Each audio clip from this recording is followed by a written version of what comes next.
नमस्कार प्यारे मित्रों, आज के इस वीडियो में हम एसएससी एमटीएस के प्रीवियस ईयर के क्वेश्चन पेपर का एनालिसिस करेंगे। जीके जीएस में जो प्रीवियस ईयर में आए हुए हैं वो क्वेश्चन आपको हम बताएंगे किस तरह के क्वेश्चन आपके जीके जीएस के एमटीएस एग्जाम में एसएससी एमटीएस में आते हैं। तो चलिए वीडियो हम स्टार्ट करते हैं। देखिए, आप देख सकते हैं एग्जाम डेट 29/10/2024 और ये पर्सनल डाटा है जो शो नहीं करा जाता है। ठीक है, एग्जाम टाइम 9 बजे से 11 बजे तक। ठीक है, और सब्जेक्ट क्या है आपका एमटीएस नॉन टेक्निकल हवलदार का। ये एग्जामिनेशन 2024 का है और इसके जीके जीएस के क्वेश्चन हम बताएंगे किस टाइप के क्वेश्चन प्रीवियस ईयर में आते हैं एसएससी एमटीएस में। चलते हैं हम वीडियो में और स्टार्ट करते हैं पहले क्वेश्चन से। 25 क्वेश्चन जीके जीएस के हैं, उसके बारे में हम डिस्कशन करते हैं।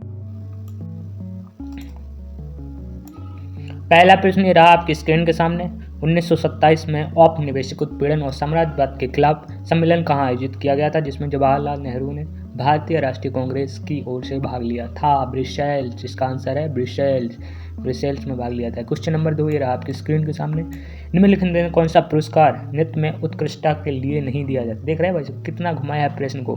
तो ललित कला अकादमी पुरस्कार उत्कृष्टता के लिए नहीं दिया जाता है, नृत्य में उत्कृष्टता के लिए नहीं दिया जाता है। और आपका पद्मश्री पुरस्कार दिया जाता है, संगीत नाटक अकादमी ये भी पुरस्कार आपका दिया जाता है। उसके बाद कालिदास सम्मान भी पुरस्कार शायद आपका दिया जाता है, उतना मुझे याद नहीं है। ठीक है, तो चलते हम तीसरे प्रश्न की ओर। ये रहा आपकी स्क्रीन के सामने। अंडाल सुप्रसिद्ध महिला संतों में से एक था। ठीक है, अंडाल सुप्रसिद्ध एक था, कहाँ का? अलवर और नैनार।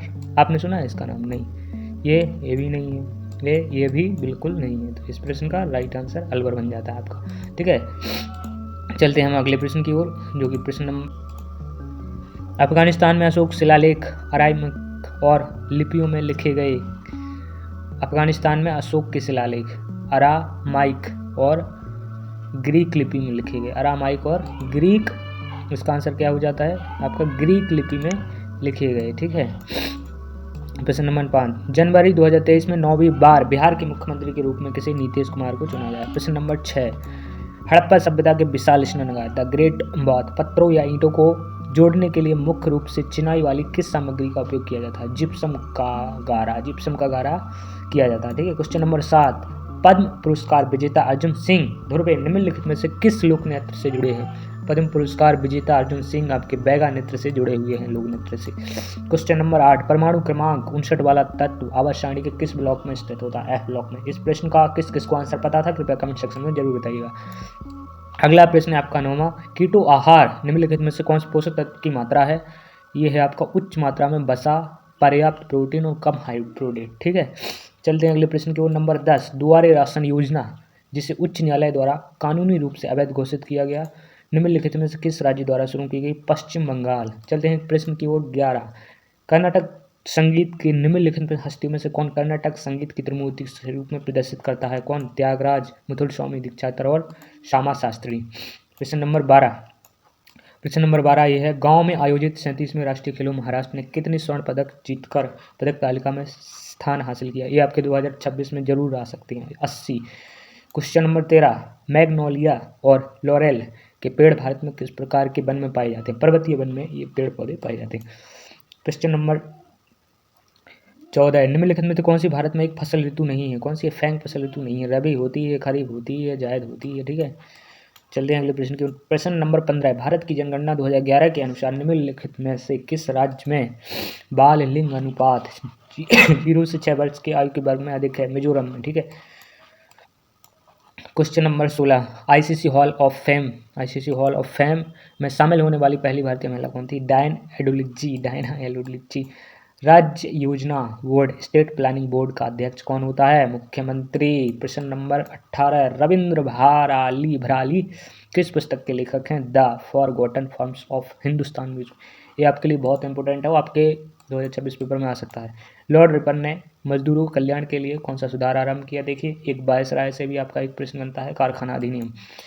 ये जनगणना वाला है आपका एमटीएस प्रीवियस ईयर में। भारत की जनगणना 2011 के अनुसार भारत की कुल कितनी जनसंख्या थी?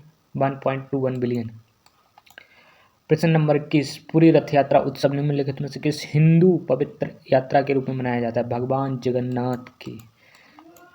प्रश्न नंबर 22, राजस्व खाते रेवेन्यू अकाउंट में संबंधित शामिल होते हैं अगले वित्तीय वर्ष पिछले वित्तीय वर्ष चालू दिए गए सभी विकल्प, यानी कि सभी विकल्प आपके इस कोष्टक में भरेंगे।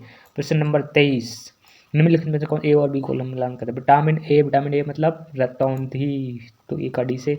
विटामिन डी मतलब रिकेटस, हाँ यही तो होगा। विटामिन B1 वेरी, उसके बाद विटामिन सी स्कर्वी, तो दूसरा इसका राइट आंसर बन जाता है। प्रश्न नंबर 24, स्क्रीन सामने मूल गैर कायांत्रिक सेल जो एक कायांत्रिक सेल के निर्माण के लिए गहन भौतिक रासायनिक परिवर्तन को देती है उसे क्या कहते हैं? प्रोटोलिथ। प्रश्न नंबर 25वां इस वीडियो का लास्ट प्रश्न ये रहा आपकी स्क्रीन के सामने, निम्नलिखित में से कौन सा भारतीय संविधान में वर्णित एक मौलिक कर्तव्य नहीं है? कौन है? माता पिता की आज्ञा का पालन करना, पारिवारिक जिम्मेदारियां निर्वहन करना। ये आपका मौलिक कर्तव्य है, भारतीय संविधान का पालन करना, उसके आदर्शों, संस्थाओं, राष्ट्रीय ध्वज, राष्ट्रीय गान का आदर करना, स्वतंत्रता के लिए हमारे राष्ट्रीय आंदोलन को प्रेरित करने वाले उच्च आदर्शों उनका पालन करना, भारत की संपूर्णता, एकता और अखंडता को बनाए रखना, उनकी रक्षा करना। ये हमारे भारतीय संविधान के वर्णित एक मौलिक कर्तव्य हैं और ये वाला नहीं है। मिलते हैं अगले वीडियो में। यदि आपको प्रीवियस ईयर चाहिए तो उसके बारे में बताइए, वरना हम और दूसरे टाइप के कंटेंट में बताएंगे जिसमें हम आपको डिस्कस करेंगे और आपके 3 से 6 नंबर आपका पक्का करेंगे SSC MTS में। ठीक है, मिलते हैं अगले वीडियो में।